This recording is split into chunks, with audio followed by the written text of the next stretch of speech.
tes doigts, il faut que ce soit des petits marteaux. Oui. Je recommence là-haut. Très bien ça. Là. Ré, do, si, la, 2, 3, 4. Parfait. Je revenais sur Avignon. J'avais repéré qu'il n'y avait rien en dehors du conservatoire à l'époque. Il y avait un besoin d'écoles parallèles, plus souples, je dirais. Moi, je suis arrivée avec le projet de faire juste un éveil musical. Et c'est la mairie qui m'a tout de suite demandé si je pouvais faire des cours de piano et des cours de batterie. Parce qu'il y avait beaucoup de demandes dans ce domaine-là. L'année d'après, j'ai mis en place de la guitare, ensuite il y a eu la basse. Très vite, effectivement, il y a eu énormément d'élèves. Dès la première année, on était à une 50aine d'élèves, et l'année d'après, on a doublé. Là, on est autour des 200, 220.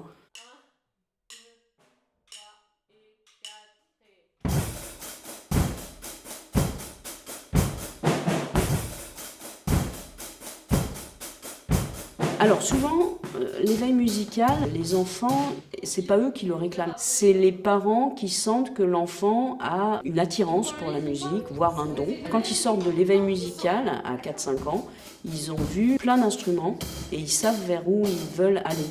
C'est très rare que l'enfant se trompe. Des fois, on se dit tiens, il serait mieux en piano.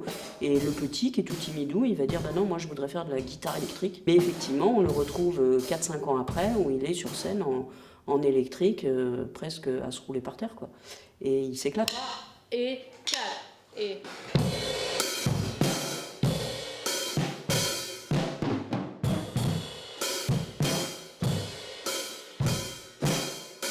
Les petits, surtout, ça marche tout de suite parce que tout est sous forme de jeu, il n'y a pas de contraintes. On clôture vraiment avec ces 2 ou 3 soirs de concert de fin d'année. C'est le grand événement.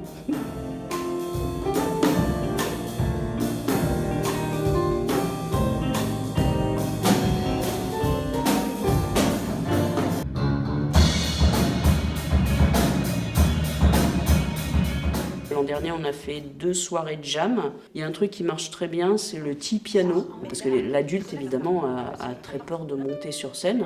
Et du coup, pour que ça se digère mieux, on les fait venir, on fait un goûter, ils jouent leurs morceaux. Et là, ils s'échangent en fait les partitions. Enfin, il y a vraiment une rencontre qui est très appréciée. Il n'y en a que 2, Mimiré.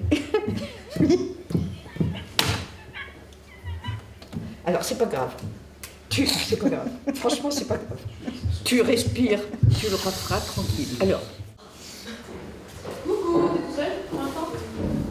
On attend 5 minutes. Donc c'est ma 2e année d'enseignement de la batterie et ma première année à l'école Côté Musique. Donc Côté Musique, ils ont cette politique entre guillemets de donner leur première expérience d'enseignement aux jeunes adultes. Et donc c'est très enrichissant et c'est une super opportunité pour nous faire notre expérience. C'est que des cours collectifs et donc ça m'apprend beaucoup de choses. C'est très formateur. Le fait de travailler en groupe, d'écouter les autres, de compter en même temps, de se concentrer d'une autre manière. Il y a plein d'aspects théoriques qui peuvent leur servir aussi même en cours. Et la batterie en particulier, c'est un instrument qui demande de la concentration, l'indépendance aussi des membres.